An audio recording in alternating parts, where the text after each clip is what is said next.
nomadic encampment is up at Harlan, and it's sister painting, Night in the Palace. If you're serious about doing research work, those are the two paintings you need to go to.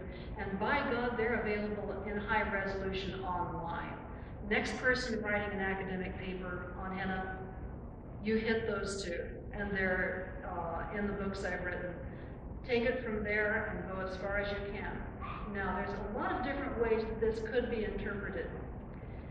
It's a tiny little fragment of the scene, but the longer you look at it, the more it starts to tell you, or at least the more you can infer from it. We've got a very young woman here, holding a pole with very reddish-orange henna, and an older woman nursing a rather large infant, but she's still holding the child's head as though it's, what, under 4 months old, when you still have to kind of keep that head parked there because it's still kind of wobbly. So if that is an idealized representation of a newborn and not actually a 2-year-old, that, you know, for size that could be a 2-year-old, that could be a new child, especially with that fuzzy hair, because it, you know, little newborn babies can be pretty fuzzy. That could be the mother, who would traditionally have been hennaed when labor was getting going pretty well. You hennaed when you were in labor, because if you died during labor, you wanted to enter heaven as a bride.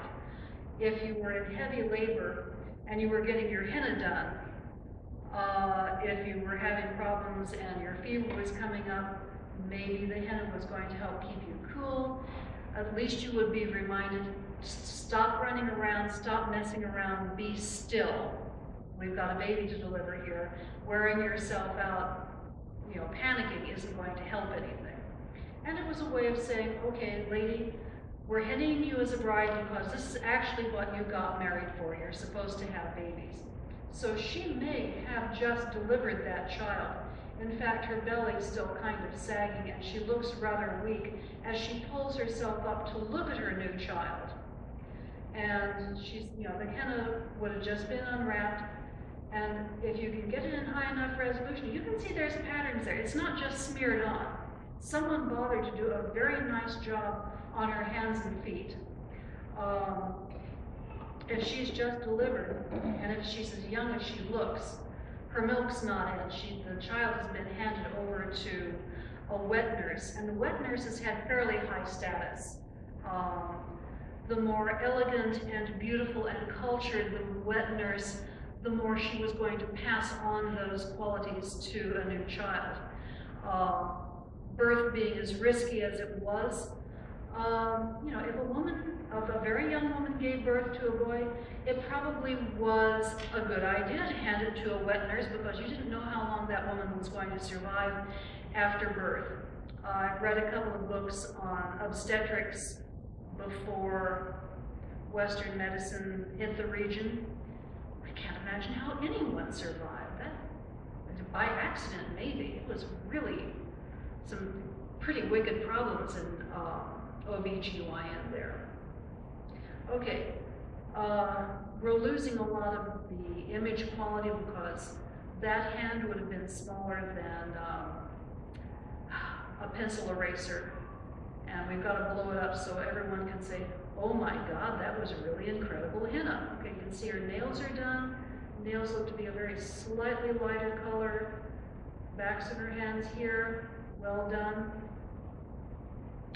That's one of the cases that you can say, this cannot be paint.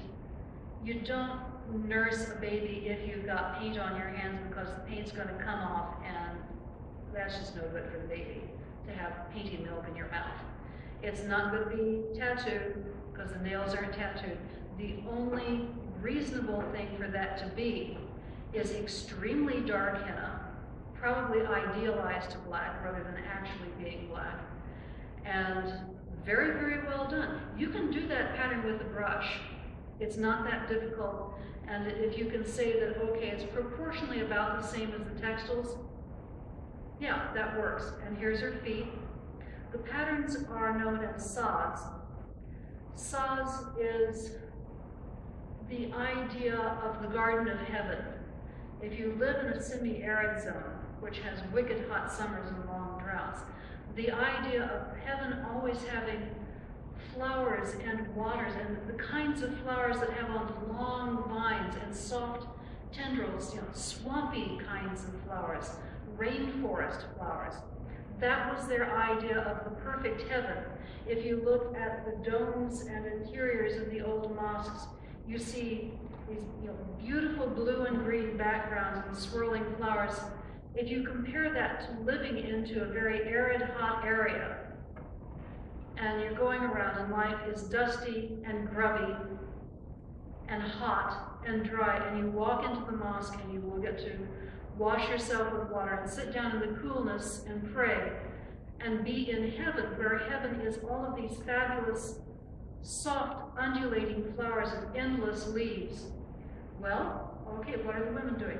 They're either emulating the art form of the day, which is perfectly reasonable, or they are saying the Garden of Heaven, the ceiling of the mosque, has the same beauty as my skin. My skin bears the Garden of Heaven in it. And okay, here's what her embroidery looked like. We can compare that to artifacts we really have. So I think the size, scale, and patterning on that henna is probably a reasonable representation of what was actually being done. And of course, she's got her toenails in it. There's your new mother, a little closer. I think I already explained that.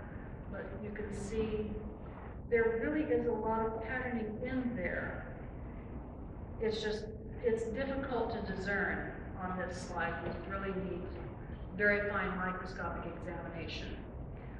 These are other pictures, other details of the same painting. Now, I say it's idealized because you don't actually do the laundry when your hands have that kind of henna on it. So it's an idealized scene where all of the women were perfect, all of the women were beautiful, all the women had fabulous clothing. They all had tiny smiles and closed mouths. No, not really. These black spots, that's the iconography for water droplets. So she's basically rigging this and slinging it out. But the henna would be on this hand and here, back in that swirling sauce pattern. But across the way, this woman has that other pattern that is the diagonals and lozenge shapes, little diamond shapes, neatly arranged. It's almost like inlay on fine tables. She's got it down around her feet as well. Here you can see it going around the percussion of her hand, which is why I say that Turkic style seems to be really fascinated with running a big pattern across this way, just so you can admire the way the stain changes.